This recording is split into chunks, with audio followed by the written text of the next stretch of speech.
Muitos de nós pensamos que a ira de Deus é como um raio vindo do céu e atingindo a nossa cabeça, como um castigo de Deus, um Deus irado, fumaças no céu, raios e trovões. E a gente acha que a ira de Deus é isso, e a gente fica com medo desse Deus que a gente desenha, que é um Deus irado no sentido carnal, almático, né? Mas vamos ver o que a palavra nos diz sobre a ira de Deus?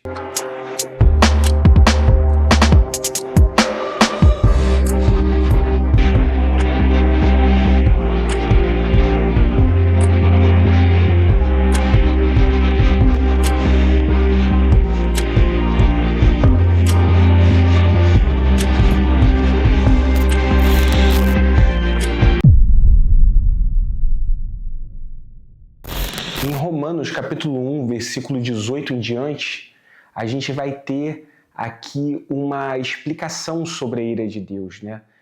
O texto começa a partir do versículo 18 dizendo que Deus revela a sua ira contra toda impiedade, né? Contra toda injustiça. Mas como ele revela essa ira? Será que é da maneira que a gente imagina ou não?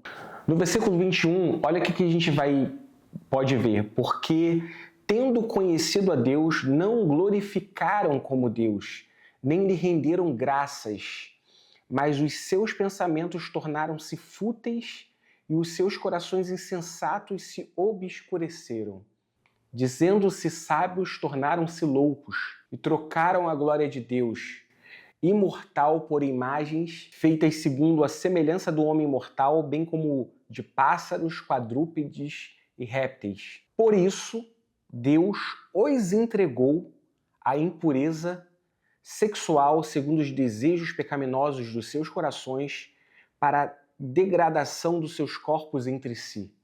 Então, ele começa falando que a ira de Deus é manifesta, ele fala que Deus está irado, ele começa a falar o que o homem fez para que Deus se irasse, e aí ele começa a dizer o que Deus faz diante dessa condição humana, diante dessa disposição do homem contra a sua vontade.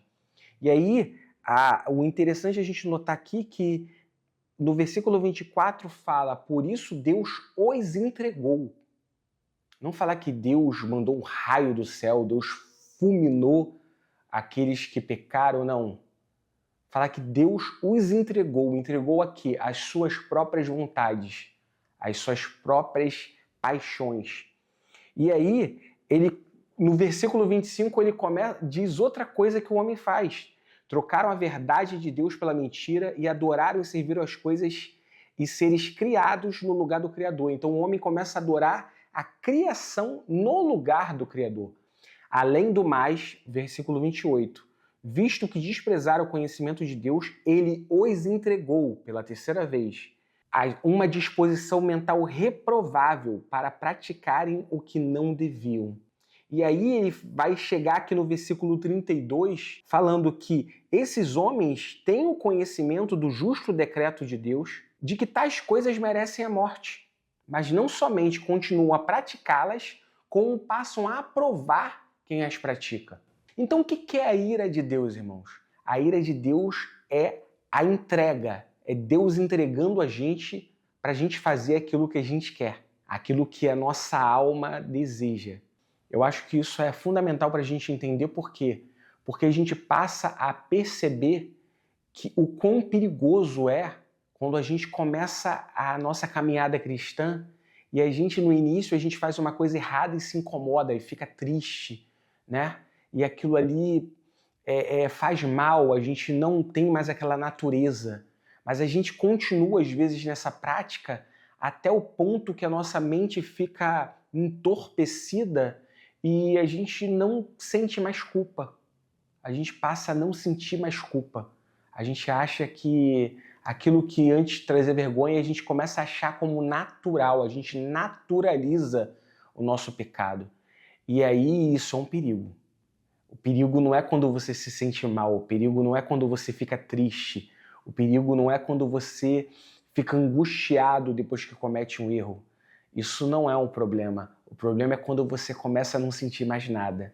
problema é quando você começa a normalizar e acha aquilo ali já nem te incomoda mais. E como a gente acabou de ler, né, a ira de Deus neste sentido é Deus entregando você para fazer aquilo que é errado, sem você nem mais se incomodar. É aquela disposição mental, como a gente leu, de fazer a coisa errada e achar que aquilo ali passou a ser o certo. Por isso é importante a gente falar sobre a ira de Deus, é importante a gente falar sobre o perigo de achar que o pecado é uma brincadeira e que nós temos agora uma licença para ficar pecando. Não é sobre isso, mas o nosso Deus é longânimo, ele é tardio em se irar, mas ele se ira. E que nós possamos nunca entrar nessa disposição mental de achar que o errado é o certo, porque nós temos a graça de Deus sobre nós, ele pagou pelos nossos pecados, Jesus, ele deu a vida por nós e ele nos ama muito, ele quer que a gente viva em santidade, em disposição para fazer o que é certo, não normalizando o errado e não se conformando com o mal. Não vos conformeis com o pecado, não vos conformeis com o mal. Beleza? Espero ter te esclarecido e até o próximo episódio. Valeu!